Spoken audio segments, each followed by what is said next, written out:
अस्सलाम वालेकुम।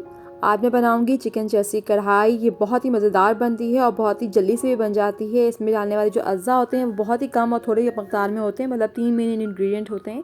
तो आप इसे जो है, अगर आपके पास वक्त की कमी है और आपको बनाना है कोई अच्छी सी मज़ेदार सी चीज़, तो आप चिकन चर्सी कढ़ाई बना सकते हैं। तो इसको बनाना शुरू करते हैं। इसके लिए बनाने के लिए मैंने सबसे पहले यहाँ पर 1 कप तेल ले रही हूँ। इस रेसिपी में तेल का इस्तेमाल थोड़ा ज़्यादा होता है क्योंकि इसमें चिकन को फ्राई करना होता है, लेकिन आप इसे बाद में तेल को किसी भी स्टेज में रिमूव कर सकते हैं। तो सबसे पहले मैंने यहाँ पे ले लिया है 1 किलो चिकन की थाई पीस ले लिए हैं और यहाँ पे तेल गरम है। तो अब मैं सारे इसमें जो चिकन है वो पीसेस हैं वो मैं इसमें सब में डाल दूँगी। पहले अब मुझे सबसे अच्छे से पहले मुझे सारे जो चिकन के पीसेस हैं इनको फ्राई करना है दोनों तरफ से।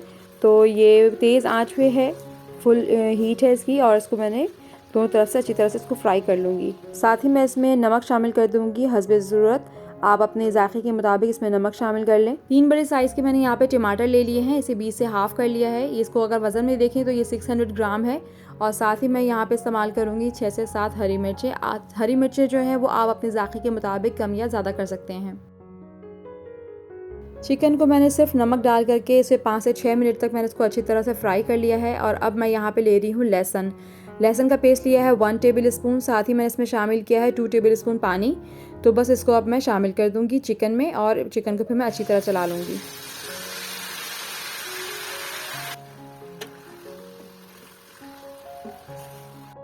दो मिनट तक मैंने यहाँ पे लहसुन की अच्छे से भुनाई कर ली थी। इसके बाद जो मैंने टमाटर काट के रखे हैं वो टमाटर इसमें शामिल कर दूँगी और साथ ही मैं यहाँ पे 2 हरी मिर्च भी इसमें डाल रही हूँ। बाकी हरी मिर्च मैं बाद में डालूँगी। 2 मिनट के लिए ढक रही हूँ ताकि इसका छिलका नरम हो जाए, तो छिलका उतार लूँ। चूल्हा अब मैंने जो है धीमा कर दिया है, ठीक है। धीमा मतलब कि मीडियम टू लो कर दिया है।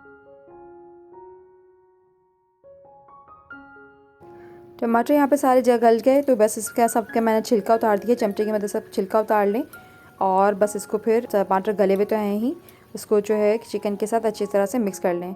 तो मैंने अपनी यहाँ पे सहूलत के लिए क्या किया है कि सारे टमाटर एक तरफ कर दिए हैं और चिकन को मैंने एक तरफ कर दिया है ताकि मुझे मिक्स करने में आसानी हो। टमाटर यहाँ पे पहले से ही गले हुए हैं। बस अब मैं इनको चम्मच की वजह से अच्छी तरह से तोड़ लूँगी और उसको इतना पका लूँगी कि इसका पानी खुश्क हो जाए, टमाटरों का पानी अच्छी तरह से खुश्क हो जाए, और उसको चिकन के साथ मिक्स कर लूँगी। इस पॉइंट पे इसका तेल अगर चाहें तो आप निकाल लें। तो जो तेल बचा हुआ है, ये तेल एक्स्ट्रा तेल है, आप चाहे तो उसमें निकाल के किसी और उसमें रख लें और किसी और सालन में या पराठों में इसको डाल के इस्तेमाल करें। और इसको फेंके नहीं, इसको जो है किसी और चीज़ में इस्तेमाल करें, या तो किसी और सालन में इस्तेमाल कर लें, या पराठे वगैरह बनाते तो अंदर पराठों के अंदर इसे लगा के इस्तेमाल कर सकते हैं।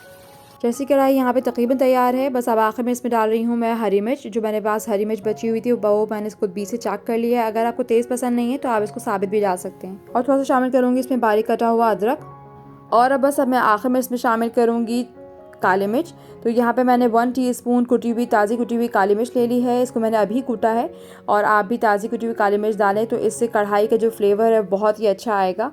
तो ये जो कढ़ाई है वो बिल्कुल तैयार है। बस इसको एक दफ़ा मैं मिक्स करूँगी और फिर इसे ढक दूँगी सिर्फ 2 मिनट के लिए। यहाँ पे चूल्हा बंद कर दूँगी और बस ढक के छोड़ दूँगी। यहाँ पर पेशावर की स्पेशल चर्सी कढ़ाई जो है वो बिल्कुल तैयार है। ये बहुत ही ज़ायकेदार बनती है, बहुत ही जल्दी से बन जाती है, बहुत कम अज़्ज़ा में बन जाती है। इसे आप नान के साथ सर्व करें या तंदूर के साथ, ये आपको बहुत अच्छी लगेगी। आप इसे ज़रूर ट्राई करिएगा। Thank you so much for watching. अल्लाह हाफ़िज़।